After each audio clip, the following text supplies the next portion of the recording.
Video না করেন না, ভিডিও কোনো সমস্যা নেই, ভিডিও আমি হবে না, ভিডিও করেন না। আপনি দিবেন কি দিবেন দিতেন না আমরা কি দিই আমরা দিতাম না। পরীক্ষা দিবেন না দিবেন কি? পরীক্ষা দিবার লাগি দিও কিভাবে? তুমি কয় বিষয় ফেল করছো? আমি 7 বিষয় বের করছি, 4 বিষয় আপনার দিতে পারতেন না। এক বিষয় দ্বারা আপনি কইছেন, এক বিষয় যদি ফেল হয় এরা দেওয়া যাইতো না। 16 জন আছে, 16 জন যাইবে, 16 জনের ভিতরে যদি একজন বেশি যায় স্কুলে তালা মারা হইব। ভিডিও করছেন, ভিডিও সমস্যা নাই। এটা কি স্কুলের নিয়ম? তো স্কুলের নিয়ম আমরা জানি না তো। কিভাবে করবা? স্কুলের নিয়ম আমরা জানি, স্কুলের টিউটর সাহেবের নাম তো না। আচ্ছা ঠিক আছে। এখন যাইতে পারতো না। ভিডিও মাইরা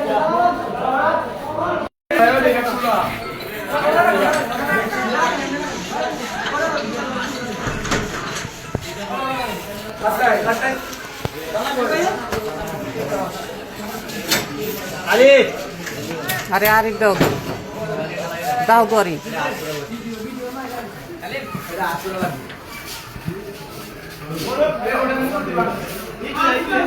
ওই